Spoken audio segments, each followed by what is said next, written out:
Olá todo mundo. Gente, eu tenho colhido algumas impressões de algumas pessoas, sobretudo de pacientes, sobre o que tem sido esse período de distanciamento social em razão da pandemia de Covid-19. Eu acabei coletando umas coisas bem legais. Daí me veio a ideia de registrar nesse vídeo para compartilhar com outras pessoas. A gente vive numa época marcante da nossa história, né? Pessoal e coletiva. Eu pensei que talvez seria interessante deixar esse registro para a posteridade. Para a gente mesmo, mas também para quem virá depois da gente. São 10 impressões ou constatações que eu mais ouvi, que eu anotei e que agora eu compartilho com vocês. Assim vocês podem dizer se concordam ou não, se já tinham pensado nisso ou não. De repente pode ser que seja útil para a gente se inspirar ou só para refletir mesmo. Se isso acontecer, já vai ter valido a pena. São as seguintes.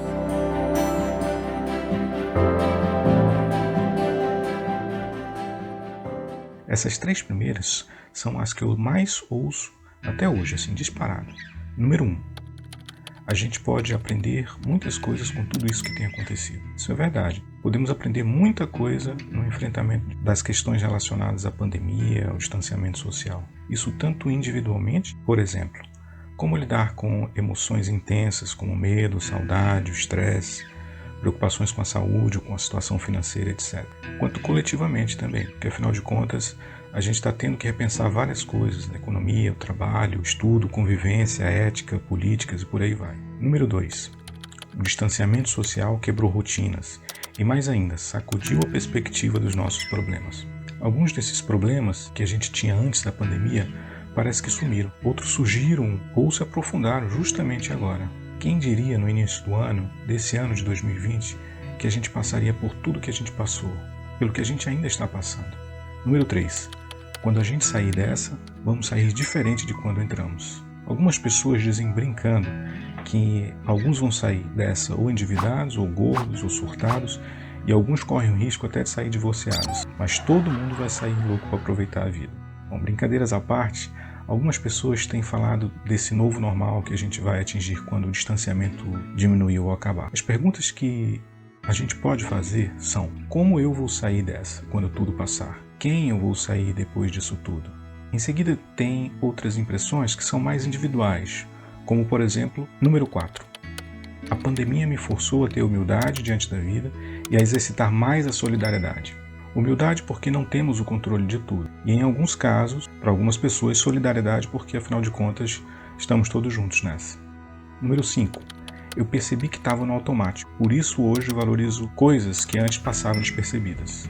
Para um logoterapeuta, isso desperta minha atenção, porque força as pessoas a reflexões necessárias na nossa existência. Se você não existisse, que falta faria? Que falta faria a vida e que falta faria você nela? Número 6. Me ensinou a valorizar mais minha família e amigos.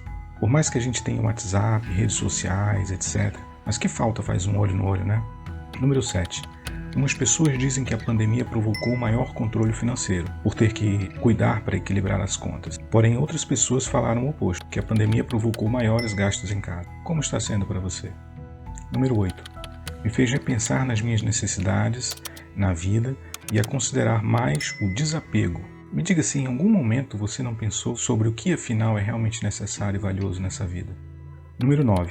Parece que a proximidade da morte me fez repassar minha vida. Alguns arrependimentos batem forte, mas algumas alegrias que eu vivi também. A forma dramática como a coisa toda se configurou na pandemia forçou a gente a pensar na vida e na morte, na nossa presença ou ausência na vida das pessoas, ou na presença e ausência de algumas pessoas na nossa vida. E por fim, a número 10. Percebi que eu não estava acostumado a pensar na morte, na finitude, e nem a lidar com o luto, meu e de pessoas próximas. Infelizmente, alguns de nós foram forçados pelo destino a vivenciar um período de luto, pela perda de pessoas queridas. Essa é uma das vivências mais dolorosas desse período. Eu só gostaria de lembrar aqui que muito do medo, das preocupações, até do sofrimento que todos nós vivenciamos, tem a ver com um dado específico da existência: o fato de sermos todos vulneráveis à doença e às consequências da pandemia, consequências econômicas, sociais, sanitárias, etc. Porém, como logoterapeuta, eu sugiro aqui uma diferenciação que é muito importante, que pode fazer toda a diferença. Ser vulnerável não é o mesmo que ser fraco. Todas as pessoas que chegaram às conclusões que eu citei até agora, elas estão vulneráveis. Porém, é preciso reconhecer em nós que, apesar de qualquer condição ao nosso redor, Há um poder sempre acessível a todos nós. A logoterapia chama de poder desafiador do espírito humano, que nos faz sempre sermos capazes de transcender, de ir além das condições dadas. Ou seja, nos faz ser capazes de aprender algo com isso tudo, apesar de ser doloroso e por vezes aparentar até mesmo ser impossível de transpor. Todos temos esse poder, de ir além apesar de tudo. E é isso. Espero que vocês tenham se identificado com alguma dessas impressões, concordando ou discordando, mas principalmente pensando sobre o assunto. E você, como tem vivido esse período? O que você vai contar daqui uns anos sobre tudo isso? Espero que você esteja bem e que nada lhe aconteça, mas se acontecer, que você consiga lidar com isso tudo. Um abração e até a próxima.